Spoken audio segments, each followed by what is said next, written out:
देहरादून में मुख्यमंत्री पुष्कर सिंह धामी ने फिल्म द केरला स्टोरी को देखने की आम जनता से अपील की है। उन्होंने कहा कि मैं भी इस फिल्म को देखने जा रहा हूं और सभी लोगों को इस फिल्म को देखना चाहिए। सीएम धामी ने कहा कि बिना किसी गोला बारूद और बम के किस तरह से आतंकवाद को फैलाया जा रहा है, इस फिल्म में पूरी तरह से इसको दिखाया गया। इसके अलावा उन्होंने कहा कि ये केवल एक प्रदेश की बात नहीं है, बल्कि पूरे भारत और विश्व भर में इस तरह से आतंकवाद को फैलाने की घटनाएं सामने आ रही हैं। उन्होंने कहा कि मैं भी इस फिल्म को देखने जा रहा हूं और मेरे सहयोगी भी इस फिल्म को देखेंगे। उन्होंने कहा कि आम जनता को भी इस फिल्म को देखना चाहिए। द स्टोरी केरला एक ऐसी फिल्म है जिस पर यह सच दिखाया गया है कि किस प्रकार से बिना गोली बारूद बम इसके बिना किस प्रकार से आतंकवाद को फैलाया जा रहा है, किस प्रकार से कानूनी चीज़ें हैं उनको किस तरह से आगे बढ़ाया जा रहा है। इसमें पूरी तरह से इस बात को दिखाया गया है कि ये केवल एक राज्य की बात नहीं है, ये पूरे देश के अंदर, पूरे विश्व के अंदर जिस प्रकार से तेजी से हुआ है उसकी पटकथा है। इसलिए मैं भी जा रहा हूँ, अपने सहयोगी गाँवों को भी सभी लोग उसमें देखने जाएंगे। हमारी मातृशक्ति भी बड़ी संख्या में होगी और मैं सभी से अनुरोध करता हूँ कि सभी लोग इस फिल्म को जरूर देखें। वहीं देहरादून में मुख्यमंत्री पुष्कर सिंह धामी ने सीएम हेल्पलाइन 1905 की समीक्षा बैठक के बारे में जानकारी साझा करते हुए कहा कि सरकार और आईटीडीए से जुड़े अधिकारी संयुक्त प्रयास से सीएम हेल्पलाइन 1905 को नए तरीके से असेंबल कर रहे थे और आज 3 सेवाओं के साथ इसकी शुरुआत हो गई है। इसके साथ ही सीएम धामी ने बताया कि सभी विभागों की रिपोर्ट इस पोर्टल पर आ जाएगी। इतना ही नहीं, संबंधित विभागों के विभागाध्यक्ष और सचिव इसकी समीक्षा करेंगे। इसके साथ ही महीने में एक बार खुद मुख्यमंत्री पुष्कर सिंह धामी भी सीएम हेल्पलाइन 1905 की खुद समीक्षा करेंगे।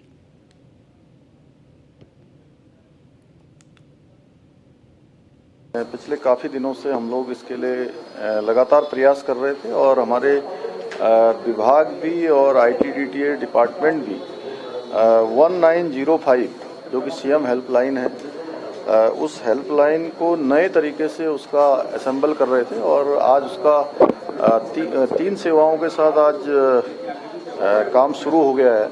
और इस काम के शुरू होने से सभी विभागों की जो रिपोर्ट है उस पोर्टल पर आ जाएगी और जो भी लोग उस काम को करने के लिए सक्षम होंगे वो उसका उत्तरदायित्व भी उसमें निर्धारित हो जाएगा। और मासिक पाक्षिक रूप से जो हमारे विभागाध्यक्ष हैं और सचिव हैं वो लगातार इसकी समीक्षा करेंगे, उसके समाधान के लिए काम करेंगे और प्रत्येक महीने के एक दिवस मैं भी अंत में उसकी समीक्षा करूंगा और इससे निश्चित रूप से आम जनता को, सामान्य जनता को, लोगों को सीधे जो उनकी परेशानियां हैं, उनकी समस्याएं हैं, उनका समाधान होगा और सभी को सहायता मिलेगी। एक अच्छा काम है, इसको हम लोग प्रयासपूर्वक गुड गवर्नेंस के रूप में और लोगों को सुविधा देने के लिए जो हमारी सरकार का मंत्र है, सरलीकरण, समाधान और निस्तारण और संतुष्टि का भाव वो लोगों में आए, उसके लिए हम लोगों ने ये प्रारंभ किया है। वहीं विकासनगर तहसील के छरबा स्थित के जोहड़ की भूमि पर बनाई गई एक मजार पर बुलडोजर चलाया गया। आपको बता दें कि तहसील प्रशासन के साथ पुलिस बल की मौजूदगी में उक्त अवैध मजार को जेसीबी की मदद से पूरी तरह से ध्वस्त कर दिया गया, तो वहीं ग्राम समाज की भूमि को अतिक्रमण मुक्त करा दिया गया। उप जिलाधिकारी विनोद कुमार ने बताया कि मुख्यमंत्री पुष्कर सिंह धामी के निर्देश पर सरकारी भूमि पर बने अवैध अतिक्रमण को हटाने की मुहिम चलाई जा रही है, जिसकी शुरुआत आज तहसील विकासनगर के ग्राम सभा छरबा से की गई। वहीं उन्होंने कहा कि तहसील विकासनगर में 25 अवैध मजारें बनी हुई हैं, जिनको चिन्हित किया गया है, जिसमें से राजस्व विभाग और भारी पुलिस बल की मौजूदगी में 2 मजारों को ध्वस्त किया गया।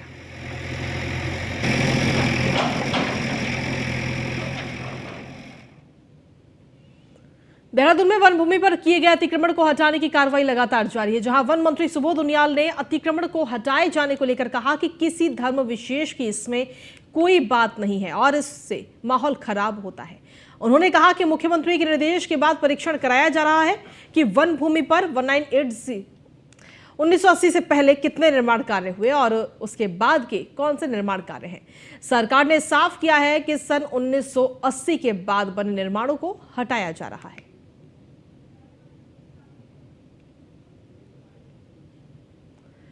धर्म विशेष को लेकर आप बात मत करिए, इससे कहीं ना कहीं माहौल खराब होता है।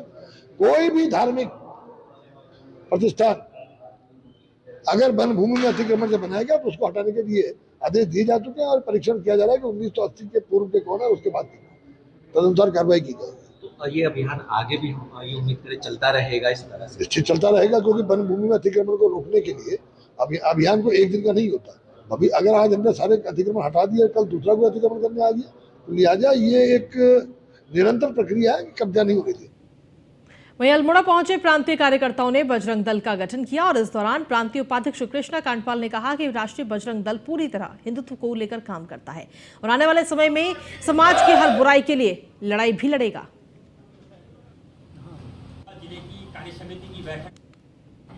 आज अल्मोड़ा में बैठक का तात्पर्य था, पूर्व में कुछ हमारे कार्यकर्ताओं की घोषणाएं जो हल्द्वानी में हुई थी और कुछ लोगों की घोषणाएं आज हमारे क्षेत्र संगठन मंत्री माननीय सुभाष जी के द्वारा यहाँ पर हुई, तो उनका स्वागत का कार्यक्रम था। और अन्य आने वाले टाइम में हमारा जो वर्ग लग रहा है हनुमत धाम रामनगर में जिम्मेदार कार्यकर्ताओं का, उसके बारे में भी ये बैठक थी। और जून में 10 से लेकर 15 तारीख तक, जो हम 10 से 15 या 15 से 20 जून में, तो वो कार्यक्रम हमारा ऋषिकेश हरिद्वार में होगा। वो वर्ग हमारा पूरे प्रांत का होगा, राष्ट्रीय बजरंग दल का, जिसमें कि हम अपने नवयुवकों को समाज में काम करने के लिए, हिंदुत्व का काम करने के लिए तैयार करेंगे। राष्ट्रीय बजरंग दल अंतर्राष्ट्रीय हिंदू परिषद हिंदू हितों के लिए काम करेगा, हिंदू ही आगे के बैनर पर वो काम करेगा। वहीं रुड़की में सड़क दुर्घटना में 2 युवक बुरी तरह से जख्मी हो गए। जब जख्मी हालत में पीड़ितों को सामुदायिक स्वास्थ्य केंद्र लाया गया तो वहां से चिकित्सक नदारद मिले। वहीं अस्पताल की सीढ़ियों पर ही पीड़ित तड़पता रहा। घंटों इंतजार और सीएमओ के संज्ञान के बाद कुछ स्वास्थ्य कर्मी अस्पताल पहुंचे तो तब पीड़ितों का इलाज किया गया। बता दें कि मुख्य चिकित्सा अधिकारी डॉक्टर मनीष दत्त बताया कि अगर इस तरह की लापरवाही जांच में सही पाई गई तो विभाग की ओर से उचित कार्रवाई की जाएगी।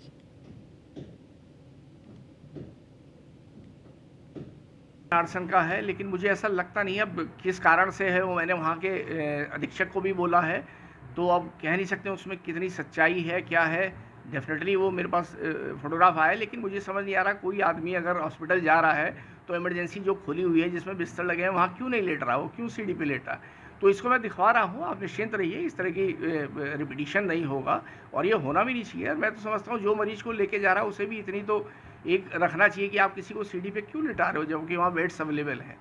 तो आप निश्चिंत रहिए, इसकी भी जो भी कार्रवाई अगर आवश्यकता होगी तो कार्रवाई भी करेंगे। बाकी मेरे स्तर से वहाँ बात कर ली गई है। आर्सन का गदरपुर के एसडीएम अनामिका सिंह ने आंगनवाड़ी केंद्र मकरंदपुर प्रथम का औचक निरीक्षण किया। इस मौके पर एसडीएम अनामिका सिंह ने कहा कि मकरंदपुर प्रथम आंगनवाड़ी केंद्र का निरीक्षण किया गया है। यहां बच्चों की उपस्थिति सही पाई गई। वजन लंबाई बच्चों का किया गया, जो कि जिस तरह रजिस्टर में दर्ज था ठीक उसी तरह पाया गया। और साथ ही आंगनवाड़ी केंद्र में बच्चों को आंचल का दूध वितरित किया जा रहा है। सभी व्यवस्थाएं पूरी देखने को मिली है। यहाँ पर जो हमारे आंगनवाड़ी कार्यकर्ता हैं मनप्रीत कौर जी, यहाँ पे मैंने निरीक्षण किया और यहाँ पे मैंने देखा कि वो काफ़ी अच्छे से बच्चों को पढ़ा रही है। और इन्होंने जैसे मुझे स्टोरी बताई पीयूष की कि किस तरह से वो बच्चा पहले खा नहीं पाता था, बोल नहीं पाता था, चल नहीं पाता था और आज वो स्कूल जाने लग गया है, नॉर्मल क्लासेस करने लग गया है। ये जानकर मुझे बहुत ही खुशी हुई। और यहाँ पर कहीं ना कहीं बच्चे बहुत ही अच्छे से सीख रहे हैं, अपना नाम, देश का नाम, प्रेसिडेंट, प्राइम मिनिस्टर, सबको बहुत अच्छे से मतलब वो जान।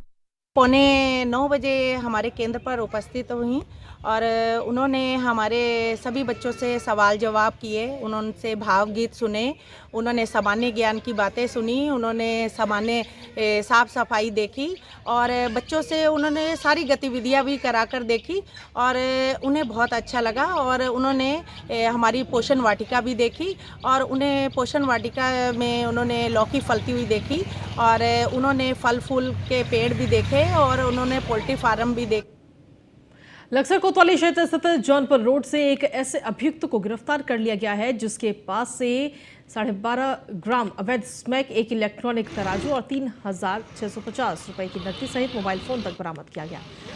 वहीं लक्सर पुलिस उपाधीक्षक मनोज ठाकुर के मुताबिक आरोपी की गिरफ्तारी के बाद उससे न्यायालय में पेश करने की तैयारी की जा रही है। देखिए, कल ये स्मैक तस्करी के संबंध में सूचना प्राप्त हुई थी, तो इसमें एक व्यक्ति जो है शाह आलम जिसका नाम है, उसके पास से करीब 12.5 ग्राम स्मैक बरामद हुई और उसको सुसंगत धाराओं में एनडीपीएस एक्ट की गिरफ्तार करके आज माननीय न्यायालय पेश किया जाए। उत्तराखंड में 13 मई से 16 मई तक अन्न महोत्सव 2023 आयोजित किया जाना है, जिसके प्रचार प्रसार के लिए आज कृषि मंत्री गणेश जोशी ने अन्य कृषक रथों को हरी झंडी दिखाकर रवाना किया। वहीं आपको बता दें कि इस मौके पर बोलते हुए कृषि मंत्री गणेश जोशी ने कहा कि प्रधानमंत्री नरेंद्र मोदी की अवधारणा से साल 2023 को मिलेट्स साल घोषित किया गया है, जो भारत के लिए सम्मान की बात है। हमारा पूरा प्रयास है कि उत्तराखंड में मंडवा, कोदा और अन्य मोटे अनाजों को प्रोत्साहित किया जाएगा। साथ ही स्वयं सहायता समूह में महिलाओं को स्वावलंबी बनाने के लिए राज्य सरकार उन महिलाओं से मंडवा क्रय करेगी, जिसके लिए कार्य योजना तैयार कर ली गई है। देश के प्रधानमंत्री नरेंद्र मोदी जी के प्रयासों से वर्ष 2023 को इंटरनेशनल मिलेट्स घोषित किया गया है।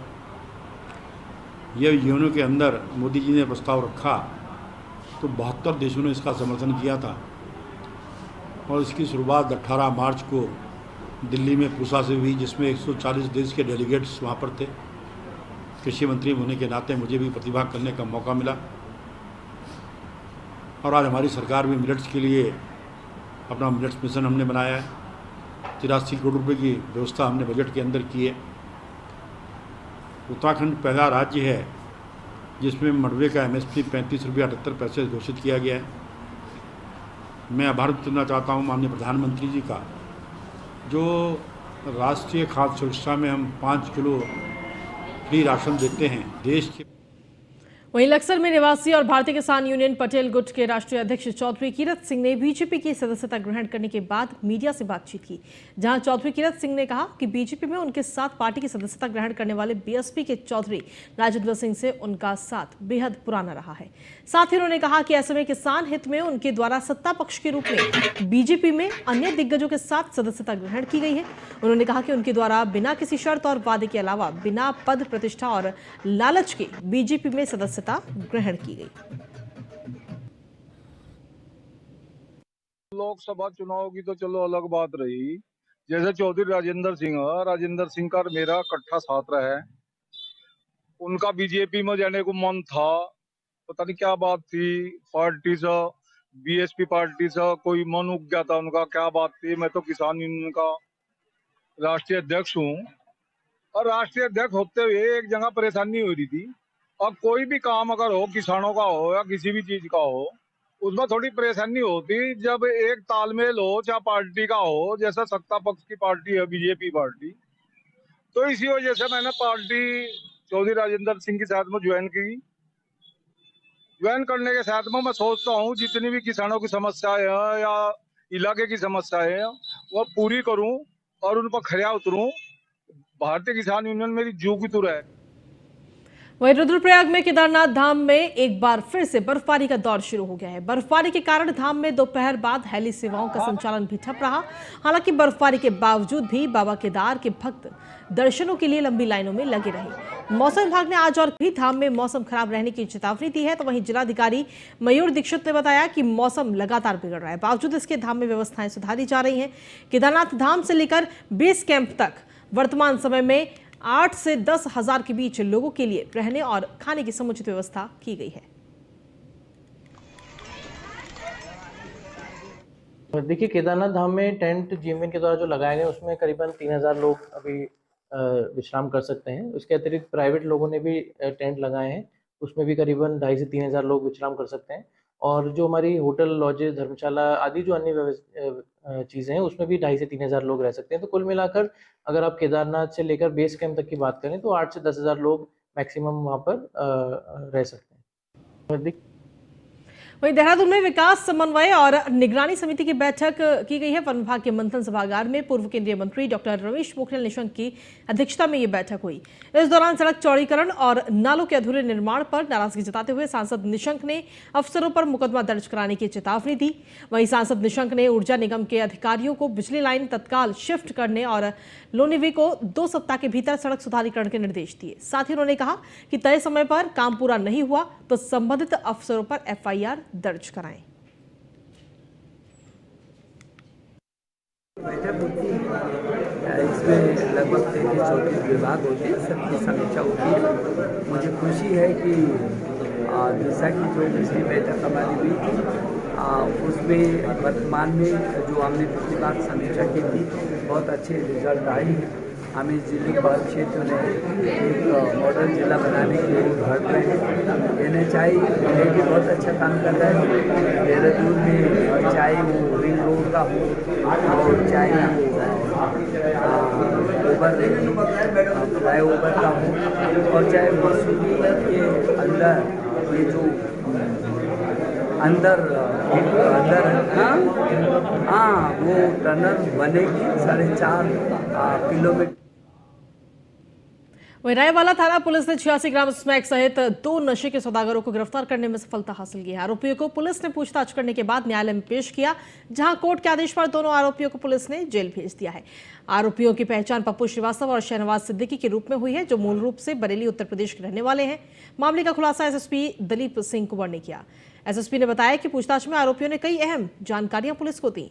इस बड़े खुलासे पर एसएसपी ने पुलिस टीम को 5,000 का इनाम देने की भी घोषणा की है। रायवाला थाना प्रभारी की टीम ने 2 व्यक्तियों को पप्पू श्रीवास्तव शहनवाज बेगम बरेली के रहने वाले हैं। मैं 46 ग्राम इसमें इसका अंतर्राष्ट्रीय मार्केट में 8.5 लाख के आसपास कीमत बरामद किया। उनको अरेस्ट किया गया है। एक तीसरी महिला है सुनैना मल्होत्रा, जो कि हरपुर कला की रहने वाली है। ये बताया जा रहा है कि ये उनको डिलीवरी करने आए थे और अब हम सुनैना मल्होत्रा वाले एंगल को उसको हम प्रूव कर रहे हैं, प्रमाणित करने का प्रयास कर रहे हैं क्या वास्तव में जो उसको डिलीवरी करने आए थे। इस अच्छे काम पर अरेस्टिंग पर पूरी टीम को 5,000 रुपये के इनाम मेरे तरफ से है और एक अच्छी रिकवरी करी है। सुनैना मल्होत्रा आपको बता दूँ कि पहले भी अभी मार्च में 40 ग्राम इसमें के साथ 2 अन्य अभ्यर्थियों के साथ जेल गई थी। हाल ही में इसका जो है वहीं ऋषिकेश में गंगा घाटों पर घूम कर श्रद्धालुओं का सामान चोरी करने वाले गिरोह का पुलिस और सीआईयू की संयुक्त टीम ने खुलासा किया है। पुलिस ने अलग अलग घाटों से श्रद्धालुओं का सामान चोरी करने वाले 8 लोगों को गिरफ्तार कर सलाखों के पीछे पहुंचा दिया। मामले का खुलासा मुनि की रेती थाने के इंस्पेक्टर रितेश शाह ने किया। इंस्पेक्टर के मुताबिक सभी आरोपी साल 2008 और 2017 में भी ऋषिकेश और मुनि की रेती थाना क्षेत्र में इसी प्रकार की वारदात को अंजाम देने पर जेल की हवा खा चुके हैं। फिलहाल पुलिस ने आरोपियों के कब्जे से 3 चाकू, 2 ब्लेड कटर, 3 वायर कटर और 14,500 रुपए नगद बरामद किए हैं।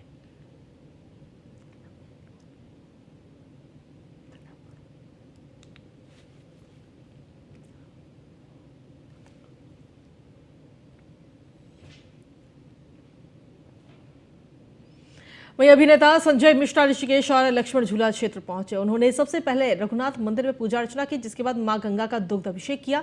इस दौरान तुलसी मानस मंदिर के महंत से भी मुलाकात की और उन्होंने स्वागत भी किया। संजय मिश्रा ने साधु संतों से मुलाकात कर उनका आशीर्वाद लिया, जिसके बाद उन्होंने अपनी माता के साथ लक्ष्मण झूला के गंगा घाट पर स्नान किया। संजय मिश्रा ने कहा कि दम लगा के हईशा फिल्म की शूटिंग के दौरान वो ऋषिकेश और आसपास के क्षेत्र में आए थे। तब से अब तक काफी बदलाव ऋषिकेश और लक्ष्मण झूला क्षेत्र में देखने को मिला है।